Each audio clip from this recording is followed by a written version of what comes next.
perguntas sobre o quadril enviadas pelo Instagram na semana passada. Esse é um novo quadro que eu vou testar aqui com vocês, que vocês me mandam as perguntas respondendo na caixinha de pergunta e eu faço um vídeo resposta com várias perguntas juntas para que eu possa discorrer de uma forma mais livre e a fundo nas respostas que vocês merecem ter. Então, selecionei algumas perguntas que estão aqui na tela.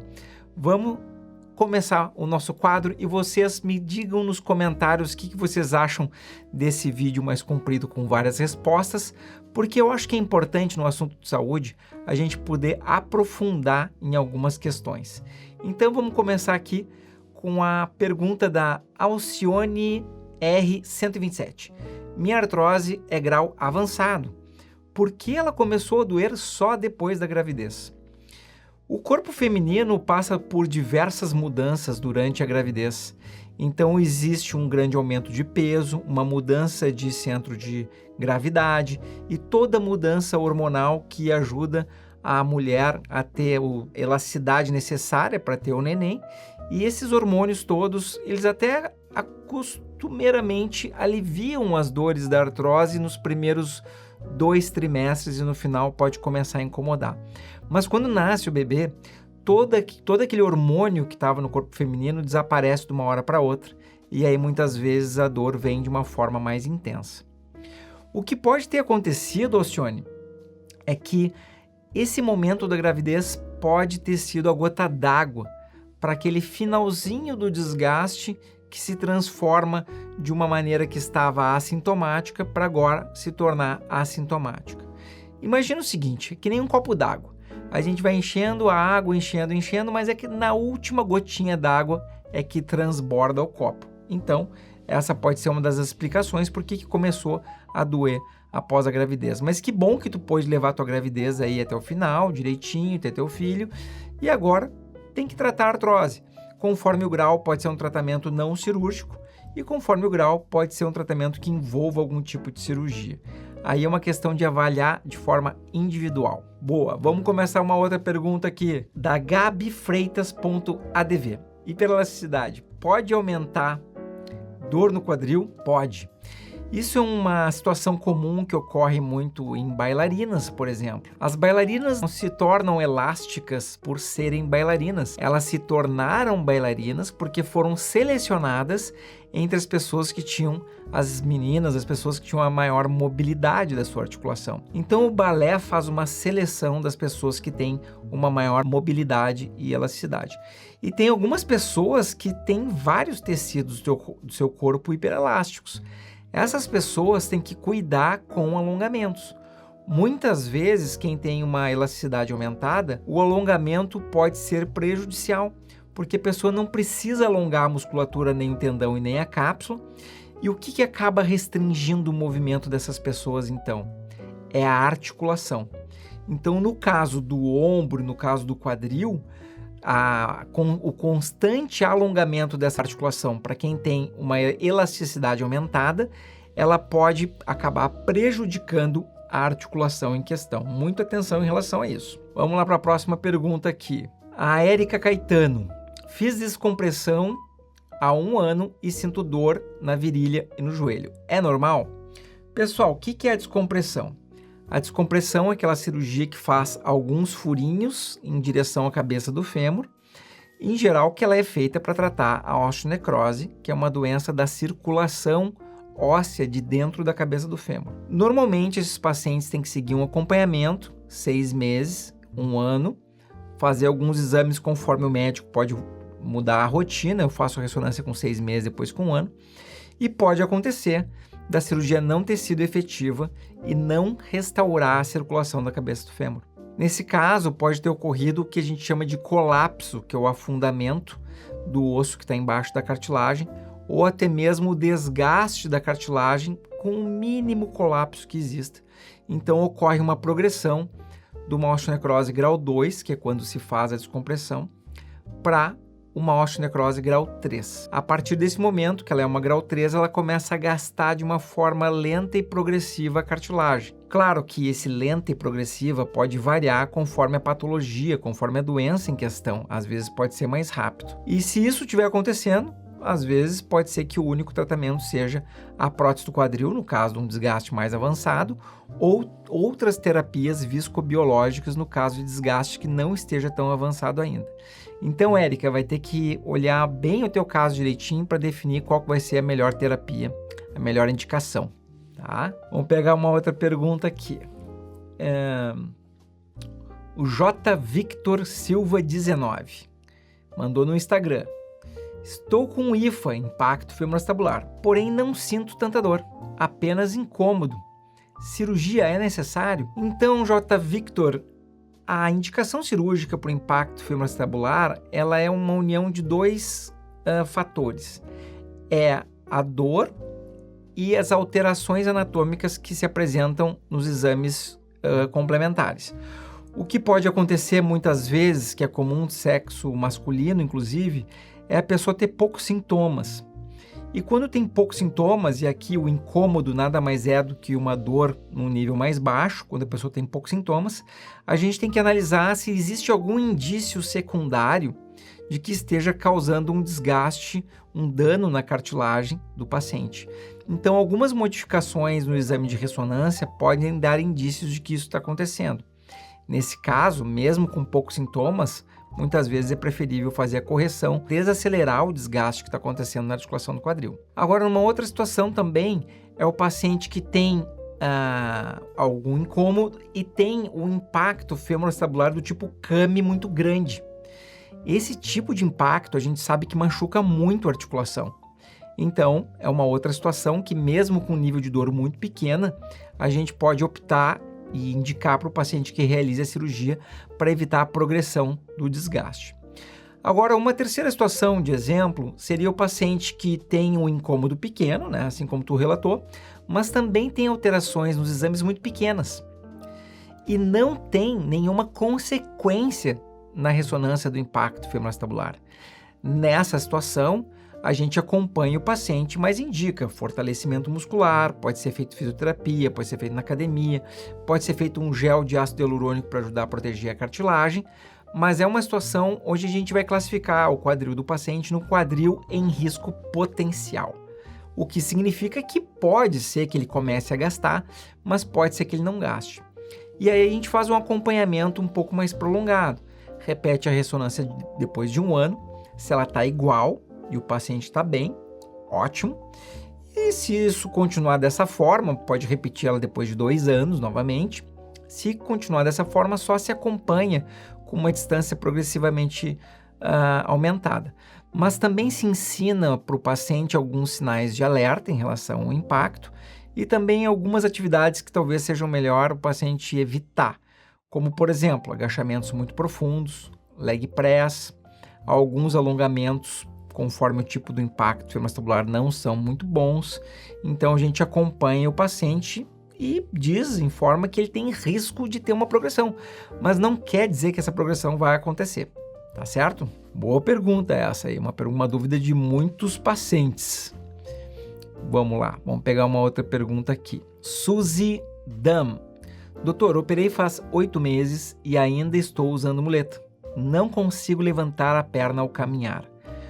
Olha, Suzy, nesse tempo de 8 meses, e aqui eu entendo que tenha sido uma cirurgia de prótese quadril, não dá para ter certeza porque não vem mais informação, mas 8 meses com dor após prótese quadril não é habitual. Tem que ver o que pode estar acontecendo, tá? Pode estar acontecendo algum problema. Agora, se aqui foi alguma cirurgia de descompressão, assim como eu tinha citado anteriormente, pode ser que a descompressão não tenha dado muito certo e por isso esteja causando dor durante tanto tempo assim, tá? A Sandra Rossendo. Existe tratamentos alternativos para displasia de quadril em adultos ou somente cirurgia? Sandra, vai depender do grau da displasia. O que é a displasia, pessoal? A displasia é uma diminuição da cobertura da articulação do quadril. Então, normalmente, o acetábulo, ele cobre aqui em torno de 2/3 da cabeça do fêmur. Vocês podem notar que tem um pedacinho da cabeça do fêmur que está descoberto aqui, tá? Na displasia, muitas vezes o que acontece é que é como se tivesse uma cobertura diminuída na cabeça do fêmur por um acetábulo displásico, acetábulo menor do que deveria ser. Essa é uma das, digamos assim, um dos espectros da displasia. Existem também pacientes que nasceram com o quadril desencaixado, que é a luxação congênita do quadril, que também é um espectro da displasia. E esse grau de cobertura, existem diversos graus. Então, uma cobertura borderline, que a gente diz assim, levemente displásico, às vezes alguns tratamentos com fortalecimento muscular, aplicação de ácido hialurônico podem ajudar o paciente. Agora, se a displasia é mais importante, normalmente existem alguns tipos de cirurgia que fazem o reposicionamento do acetábulo em cima da cabeça do fêmur para não ter o desgaste. Agora, no pacientes que já têm um desgaste, aí é uma questão de algumas medidas mais paliativas para atrasar o momento da prótese, e se essas medidas não estiverem fazendo efeito, aí talvez possa precisar de uma prótese de quadril. Então depende muito do grau da displasia. Certo? Aqui a Mirti Sortega. Os implantes importados alemães são bons? Olha, Mirtes, não existe como determinar a qualidade de um implante apenas pela sua nacionalidade. Tem implante suíço que é bom, implante suíço que é ruim. Implante alemão que é bom, implante alemão que é ruim. E assim por diante. Então, como que a gente determina se o implante é bom ou não? É baseado nos estudos que foram publicados, das marcas específicas dos implantes e como que eles estão desempenhando nesses estudos. Nós temos alguns implantes, por exemplo, que têm um desempenho excelente com 33 anos de acompanhamento e os pacientes desempenhando aí em torno de 93% de durabilidade do implante nesse tempo de 33 anos. Então, a nacionalidade não é informação completa para a gente saber se o implante é bom ou não. A Mirtz Ortega mandou uma série de perguntas aqui, Mirtz. Eu até fico um pouco preocupado com as tuas perguntas. Tu tem que perguntar para o teu cirurgião essas coisas aqui, tá? Mas uma das perguntas aqui interessantes que a Mirtz mandou também, depois de quanto tempo o paciente operado pode viajar? Ele pode usufruir da Disney, tá? Então, normalmente, para o paciente fazer uma longa viagem, que vai caminhar bastante, que vai fazer bastante movimento, se pensa aí algo em torno de 2 a 3 meses. Eu estou dando aqui uma margem de segurança, tá? Mas tudo depende de qual foi o motivo pelo qual o paciente realizou a prótese de quadril. Se o paciente realizou por problemas mais graves, alterações mais graves, pode demorar mais tempo. Se for uma artrose mais simples ou depois de uma osteonecrose, pode ter uma evolução do paciente mais rápida. Então vai depender muito aqui da causa e como que o paciente está se sentindo. Em geral, em torno de 3 meses, o paciente deve estar muito bem. Aqui a Adriana 44. A Adriana diz o seguinte: doutor, tenho artrose, um desgaste no quadril e tenho 46 anos. Estou usando palmilha de 2 centímetros, ou seja, a perna está 2 centímetros mais curta, aproximadamente, provavelmente. Gostaria de fazer a cirurgia e colocar a prótese, mas os ortopedistas dizem que sou nova. Pessoal, o momento de fazer a cirurgia de prótese do quadril, ela não depende apenas da idade do paciente. A idade, de forma isolada, não é uma contraindicação para a cirurgia. Então, como que se faz a indicação de uma prótese do quadril?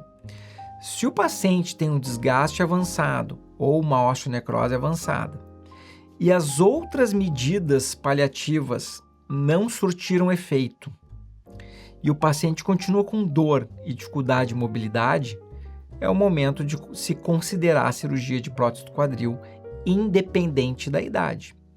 Esse ano mesmo operei um menino de 17 anos que só conseguia se locomover com 2 muletas. Ele teve uma sequela de uma doença da infância grave e fez com que a perna tivesse 3 centímetros de encurtamento. Imagina dizer para esse menino: olha, fica tranquilo que quando tu fizer 60 anos de idade, tu vai poder colocar uma prótese e ser feliz. Ou vamos pegar uma idade menor, digamos que ele tem 17, eu peço que ele ficar até 30 anos, que é quase metade da vida dele, mas sofrendo, usando 2 muletas, sem poder viver a vida plenamente.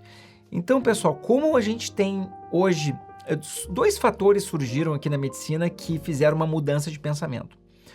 O fator número 1 são implantes que estão tendo uma alta durabilidade. Durabilidade relativamente tranquila, acima de 30 anos. Tá? Então faz a cirurgia e durante 30 anos não precisa fazer nenhuma troca da cirurgia, só se acompanha o paciente para ver o que está acontecendo.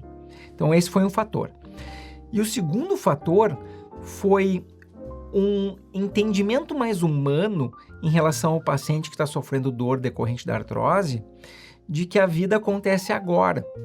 E a pessoa precisa ter uma vida plena e sem dor hoje, não num futuro onde a gente nem sabe se ele vai existir ou não.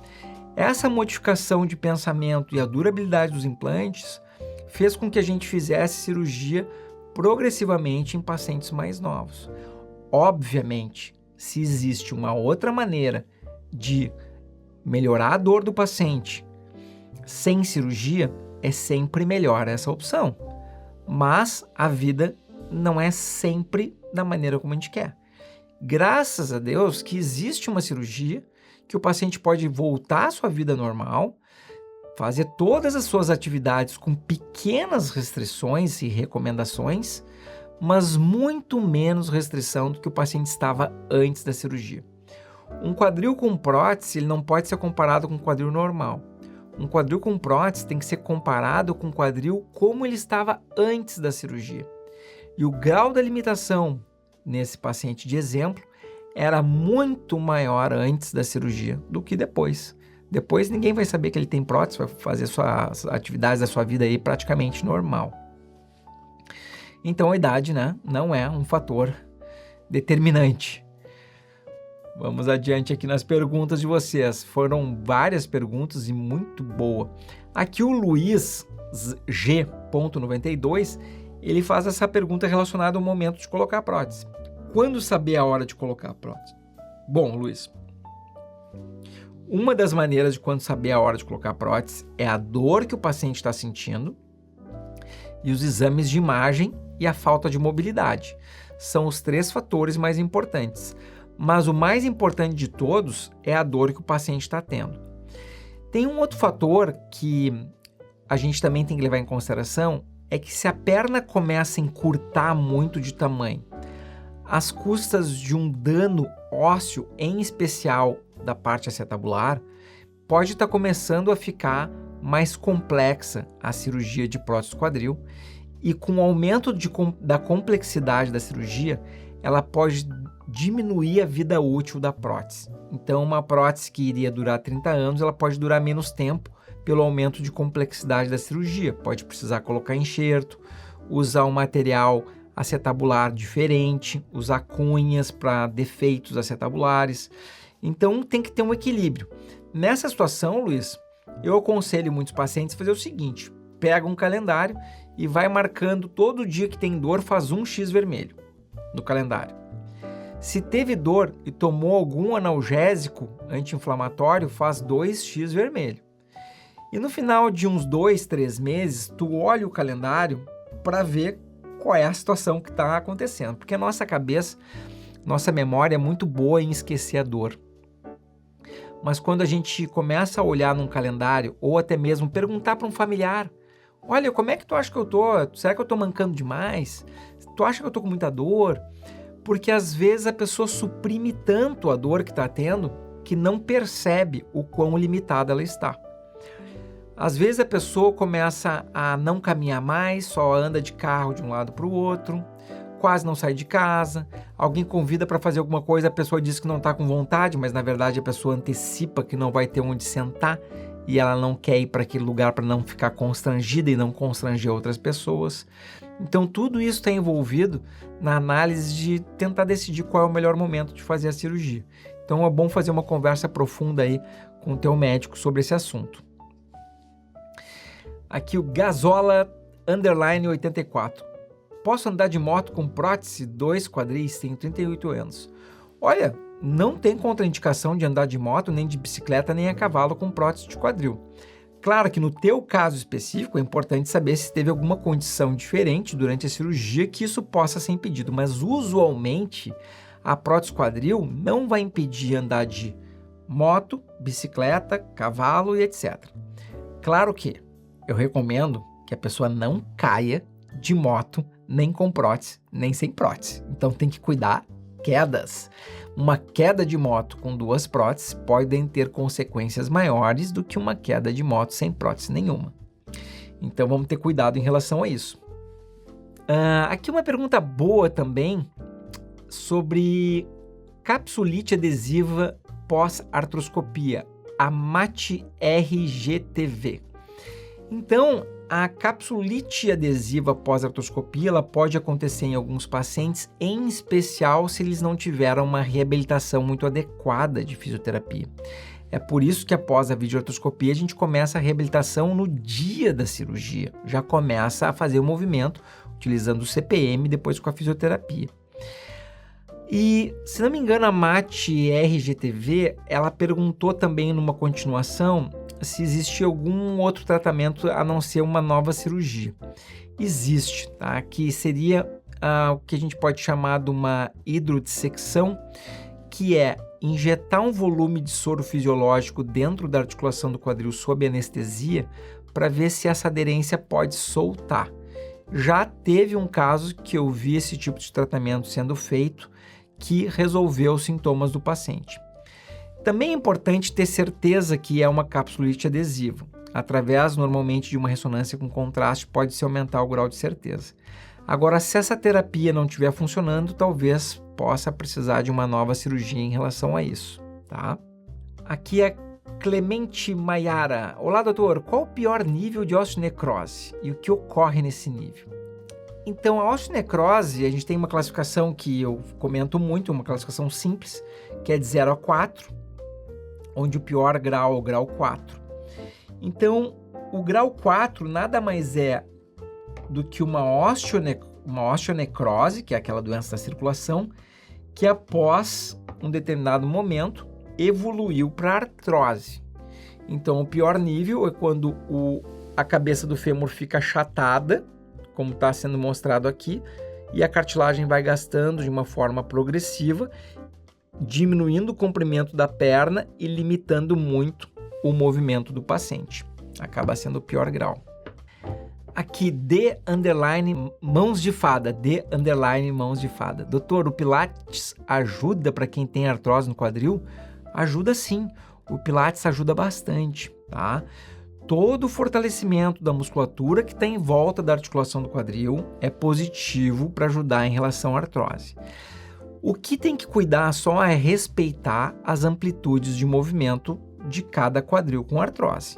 Aqueles movimentos com a perna longos, por exemplo, assim, para alguns pacientes podem ser que o paciente não consiga fazer uma amplitude tão grande e precise limitar o grau da amplitude do movimento, mas pode ser feito sim. Vamos adiante nas perguntas que estão muito boas. A Renata Montanhana pergunta o seguinte: atividade física diminui a vida útil da prótese? Uma ótima pergunta. A gente não tem certeza a que ponto o paciente pode fazer de atividade física para que não haja nenhuma diminuição do implante. Ao mesmo tempo, a prótese é um elemento para ser utilizado. O que a gente sabe o que a gente acha é que algumas atividades podem diminuir mais a vida útil da prótese do que outras. Em especial, atividades de alto impacto, como maratona, triatletismo e atividades de mudança brusca de direção, como o futebol.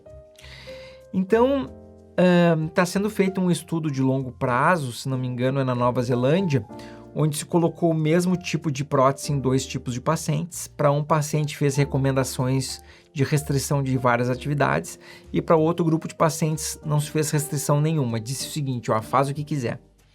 E esse estudo, a última vez que eu olhei, ele estava em andamento em torno de 15 a 17 anos e não tinha diferença entre um grupo de paciente e outro.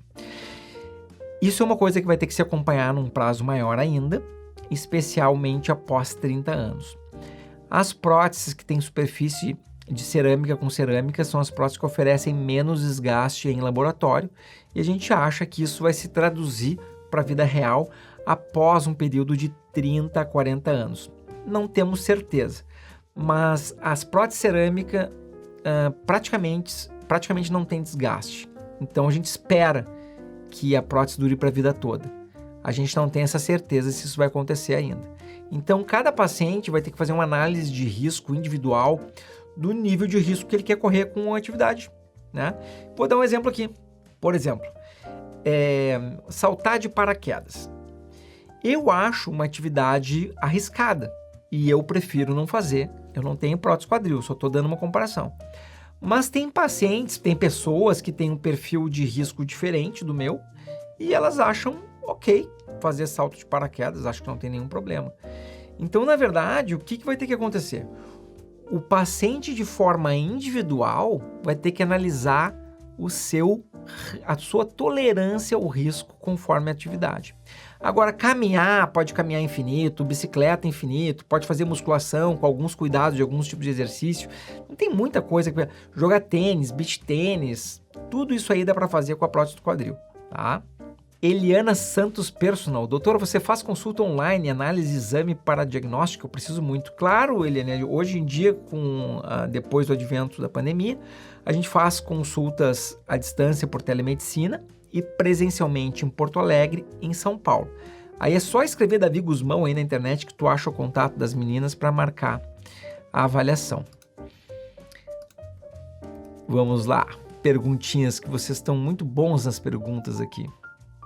A Pisarocelli. Doutor, tenho cisto subcortical e tive osteonecrose acetabular. Foi tratado, mas o médico falou que podia voltar. Se a necrose acetabular voltar, o senhor aconselha operar?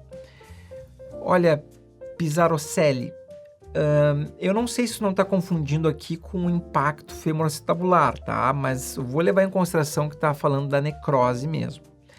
A necrose, ela até pode voltar, mas o mais comum não é ela voltar. O mais comum é que ela não foi revertida por completo, continua evoluindo num ritmo mais lento e se transforma de uma necrose para uma necrose junto com artrose, junto com desgaste.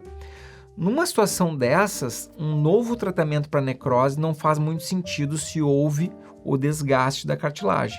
Aí é melhor pensar num outro tratamento, como a prótese de quadril, por exemplo, conforme o nível de dor e limitação que o paciente está tendo. Aqui é a Bruna Kell. Doutor, é possível ter frouxidão em todos os ligamentos? Qual médico ir para saber? Olha, Bruna, é possível sim. Tem algumas pessoas que têm hiperlacidão ligamentar e tem algumas, inclusive, síndromes genéticas que os ligamentos e os tecidos de colágeno ficam muito soltinhos. Mas tem pessoas que não têm síndrome genética nenhuma. E sabe aquelas pessoas que põem o ombro lá atrás, começa a dar a volta, encosta com facilidade o dedo no punho e fazem vários movimentos, né? São pessoas que têm hiperlacidão ligamentar. Então, normalmente isso pode ser diagnosticado com reumatologista ou com ortopedistas. Não que necessite ser um ortopedista de quadril, então um ortopedista normal pode fazer esse diagnóstico e um reumatologista também. Vamos lá. Essa pergunta aqui é bem importante, ó. Abreu João 3216. Doutor, fui diagnosticado com osteonecrose femoral direito e esquerdo. Dores constantes. O que fazer? Pessoal, a osteonecrose é uma doença que requer um tratamento imediato. Por quê? Na fase inicial, a gente consegue reverter a osteonecrose. Procurem vídeos no meu YouTube que fala bastante sobre osteonecrose. Numa fase inicial, a gente consegue fazer a reversão da osteonecrose, que é de extrema importância para que o paciente não perca a sua articulação natural. Agora, se já teve uma evolução e já avançou demais, aí às vezes a gente consegue retardar um pouquinho ao momento da prótese, mas às vezes pode precisar a prótese direto também. Então vai depender aí do grau da osteonecrose que está sendo apresentada aí para o paciente. A pergunta dos pacientes, de vocês, aliás, está muito boa hoje, parabéns. Denis M. Martins, tive a doença de Legg-Pertz, posso fazer atividade física? Olha, Denis, o nível de atividade física que tu pode fazer vai depender um pouco do grau de alteração que teve a tua articulação no quadril, quanto de desgaste tem e qual é o teu grau de mobilidade. Então, alguma atividade física certamente tu vai poder fazer. Agora vai depender o tipo da atividade de como está a tua articulação para saber se isso não vai acelerar demais o desgaste do quadril. Então vai ter que ser feita essa análise de risco-benefício em relação a cada atividade física que tu quer fazer, em relação a como que está teu quadril nos exames e também o exame físico do teu quadril, a quantidade de movimento que teu quadril possui. Certo? Tô vendo aqui as perguntinhas para selecionar para vocês. Breno Pereira VM. Para paciente que tem artrose bilateral no quadril, é normal sentir dor na sola do pé? Não é um sintoma comum, Breno. Se tu está desenvolvendo dor na sola do pé, eu aconselho levar em consideração uma avaliação da coluna lombar. Pode ter uma alteraçãozinha na raiz de L5, que é responsável pela inervação da sola do pé. E uma alteraçãozinha nessa raiz nervosa pode estar levando a dor na sola do pé. Ou um outro diagnóstico possível também pode ser a fasciite plantar. Aqui 2 ideias de diagnóstico que podem explicar. Mas a artrose no quadril, isoladamente, ela não costuma dar dor na sola do pé. Claro que, se o paciente está caminhando de uma forma muito anômala por causa da sua artrose, às vezes ele pode começar a ter dor em múltiplas articulações porque está tendo uma marcha compensatória. Maria Alice Andrade. Fiz a TQ e uma perna operada ficou de 4 a 5 centímetros maior. Tem chance dessa diferença reduzir durante um tempo no pós-operatório? Olha, Maria Alice, 4 a 5 centímetros é um tamanho, uma diferença muito grande, tá? Então essa diferença, normalmente, ela não diminui às custas da prótese em si do quadril. Pode haver uma diminuição da percepção dessa diferença baseado numa adaptação da coluna lombar, tá? Tem que ver se essa diferença é real, porque ela é uma diferença muito grande. Então, uma coisa que se usa muitas vezes é um exame que se chama escanometria por tomografia computadorizada, para a gente medir direitinho o tamanho total dos membros inferiores e tentar entender se realmente é essa diferença que está acontecendo. Papo Tieliana, álcool prejudica a osteonecrose? Olha, a bebida alcoólica ela pode prejudicar a osteonecrose, até porque a bebida alcoólica pode ser uma das causas da osteonecrose. Normalmente, a quantidade da ingesta para estar ligada na osteonecrose é em torno de 1 litro de destilado por semana durante mais ou menos uns 6 meses. Isso é uma medida genérica, não quer dizer que outras pessoas não possam desenvolver a osteonecrose com uma quantidade menor de álcool. Então, durante o tratamento da osteonecrose, o uso da bebida alcoólica, em especial destilados, deve ser desencorajado. Pessoal, essas foram as perguntas que eu selecionei até para o nosso vídeo aqui não ficar muito longo. A gente está aqui em 35 minutos de vídeo. Eu queria que vocês me dissessem aqui nos comentários se esse formato aqui vocês acham interessante, das perguntas e respostas, porque dessa forma eu consigo me aprofundar mais nas respostas e não apenas algo muito superficial no Instagram, já que a gente tem 15 segundos para responder e às vezes para trocar a caixinha se torna um pouco mais difícil. E eu queria a opinião de vocês, se vocês gostaram desse formato, onde vocês me mandam a pergunta lá pelo Instagram e eu respondo num vídeo mais longo no YouTube. Me digam se esse formato vocês estão gostando, que aí eu continuo e faço mais vídeos nesse formato. Certo, pessoal? Então, até o próximo vídeo, perguntas e respostas com o Dr. Guzmão. Até mais. Tchau, tchau.